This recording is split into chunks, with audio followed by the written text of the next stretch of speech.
13 novembre. 13 novembre, c'est l'anniversaire de saint Augustin.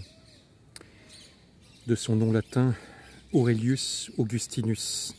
Aurelius Augustinus Lamazir. J'en profite pour souhaiter un bon anniversaire à tous les Auréliens nés en ce jour. Et là, je me trouve dans une cité, dans une des cités les plus éprouvantes de Marseille, qui est la cité Saint-Is, qui se trouve dans le 10e arrondissement. On n'est pas dans les quartiers nord, on est dans les quartiers est. Voilà, donc il s'agit d'une cité qui est plein de flics pendant la journée. Pas loin d'ici, une jeune fille est décédée des suites d'une balle perdue pendant un combat entre des gangs de la DZ Mafia. C'est un exemple typique de ce que saint Augustin appelait la cité de la terre, en opposition à la cité de Dieu. Saint Augustin, né le 13 novembre 354 en Numidie, chez les Berbères, est mort à Annaba, saint Augustin d'Hippone. Annaba, c'est juste en face de Marseille, juste en face de la Méditerranée, sur le même méridien. Saint Augustin est mort pendant la mise à sac de sa ville par les Vandales ariens. L'arianisme est un péri-manichéisme. Saint Augustin a beaucoup combattu les manichéens, puis les pélagiens. C'est ce qui fait que Marseille a aussi un lien important avec saint Augustin, puisque Jean Cassien, avec son semi-pélagianisme, a construit une théorie qui est fascinante par rapport à l'augustinisme. Bon, évidemment, moi je suis du côté de saint Augustin contre tout pélagianisme. Il suffit de sortir de son bureau de théologien et de rencontrer un ou deux êtres humains pour comprendre que certains ont la grâce et d'autres ne l'ont pas. Ça me paraît d'une évidence tout à fait lumineuse. Donc saint Augustin s'est battu contre les manichéens, puis les pélagiens. Il était plus plotinicien que platonicien, par ailleurs. Et dans la Cité de Dieu, ouvrage publié en 427, ouvrage le plus reproduit par les moines copistes au Moyen-Âge, il démontre que, malgré tout, le christianisme est meilleur que le néoplatonisme, bien sûr, pour gérer la société, pour gérer la cité des hommes, tout du moins. Une cité comme Saint-Is, qui est assez modérément plotinicienne actuellement. Saint Augustin, c'est celui aussi qui transmet l'idée que l'Église doit être impériale, et également que la cité de Dieu est finalement victorieuse.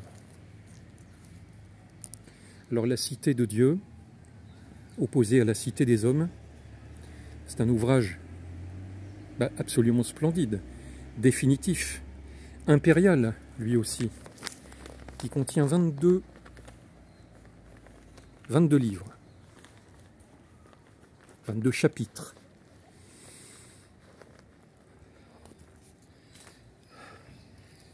Cette cité des hommes est très sinueuse, très labyrinthique.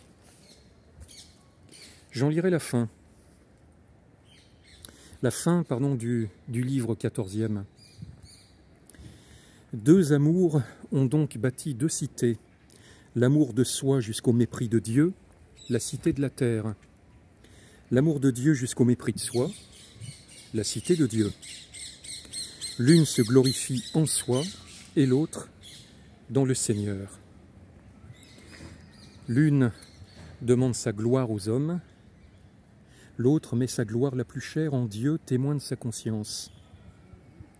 L'une, dans l'orgueil de sa gloire, marche la tête haute, l'autre dit à son Dieu, « Vous êtes ma gloire et c'est vous qui élevez ma tête. » Celle-là, dans ses chefs, dans ses victoires sur les autres nations qu'elle dompte, se laisse dominer par sa passion de dominer, Celle-ci nous représente ses citoyens unis dans la charité, serviteurs mutuels les uns des autres, gouvernants tutélaires, sujets obéissants. Celle-là, dans ses princes, aime sa propre force. Celle-ci dit à son Dieu, Seigneur, mon unique force, je vous aimerai. Et les sages de la première cité, vivant selon l'homme, n'ont recherché le bien qu'en eux-mêmes, bien du corps, bien de l'âme, bien du corps et de l'âme. Et ceux d'entre eux qui ont pu connaître Dieu l'ont connu sans le glorifier comme Dieu, sans lui rendre grâce. Ils se sont dissipés dans le néant de leurs pensées. Et leur cœur en délire s'est rempli de ténèbres, se proclamant sages, c'est-à-dire dominés par l'orgueil qui les exalte dans leur propre sagesse. Ils sont devenus fous. Et cette gloire due au Dieu incorruptible, ils l'ont prostituée à l'image de l'homme corruptible, à des figures de brutes, oiseaux ou reptiles. Car ils ont entraîné ou suivi les peuples aux autels de l'idolâtrie, et ils ont préféré rendre à la créature le culte et l'hommage dû au Créateur, qui est béni dans tous les siècles.